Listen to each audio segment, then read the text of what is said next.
د اختر شپو ورځو پر مهال نورستان کې د سیلانیانو له لوري د ډزو له امله د وژل شوي شخص زین الاسلام د کورنۍ او همداشان د قاتلانو د کورنیو ترمنځ نن روغه جوړه وشوه. دا روغه جوړه د نورستان د ځایي چارواکو، قومي مخورو او دیني عالمانو په هڅو ترسره شوه چې د پخلاینې یا د هڅې د دواړو کورنیو له لوري د رضایت وړ دي. قومي مخور وایي د وژل شوي زین الاسلام کورنۍ ته 40 لک افغانۍ د غرامت په ډول ورکړل شوي او روانه کشاله د دواړو کورنیو ترمنځ په سوله ییز ډول حل شوه. د قومي مخور په خبره د یادې روغې جوړې پریکړه د اسلامي او افغاني اصولو په رڼا کې شوي او دواړو لورو ته د منلو وړ ده. موږ چې کله د دغې پیښې او د واقعې په حساب باندې د محترمو مشرانو سره چې ملاو شو، د هغوی سره ملاقات وکړو، د هغوی یوه خبره او د زړه خبره وه، هغه دا وه چې اسلامي نظام دی او اسلامي حکومت دی. دلته ختیځ او لویدیځ، شمال او جنوب نشته. دلته اسلام چې د چا لپاره چې څه شی ټاکلی وي هماغه باید عملي شي. نو عزتمندو دا موضوع یو جنایي موضوع پیښه شوې، خو الحمدلله د محاکمو د تحقیق په اساس خبر واضحه شوه چې اشتباهي وه او خطایي ډزې وي او هغوی په هوایي فیر کړی او په هغه په سبب باندې منجر د یو مسلمان قتل ته ورسېد. الله وحده لا شریک دی، زین الاسلام شهادت په خپل دربار کې قبول کړي. ورته مهال له کندهار څخه د یادې موضوع د حل په موخه د قومي مخور له ډلې یو قومي مشر وایي د نورستان خلکو ورسره په ښه ډول چلند کړی او د دوی غوښتنې اورېدلې دي. په خبره یې که دا ډول هڅې وشي هر ډول ستونزې حل کېدای شي.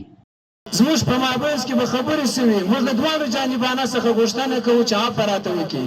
په دې مجلس کې زموږ سره قومي مشران د کندهار راغلي وه، د ننګرهار راغلي وه، د کابل راغلي وه، د کونړ راغلي وه، د نورو ولایاتو خلک دلته تشریف لري.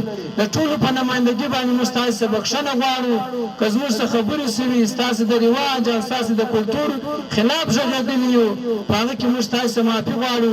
ستاسې د فارم د ټولو خلکو عزت موږ ته منظور دی. د نورستان والي د یادې روغې جوړې پر مهال ویلي اوس مهال سرتاسري امنیت د دې لامل شوی چې په خبره یې هر ډول ستونزې حل شي. وایي قاتلین یې په هماغه مهال نیولي، خو دا یې هم څرګنده کړې چې د سولې او پخلاینې لپاره یې هڅې دوامداره ساتلې وي. نورستان ته سیلانیان راځي او د 4 ولایاتو سیلانیان راځي. الحمدلله داسې یو واقعه نه ده شوې. دا اول ځل ده چې دا واقعه کېږي.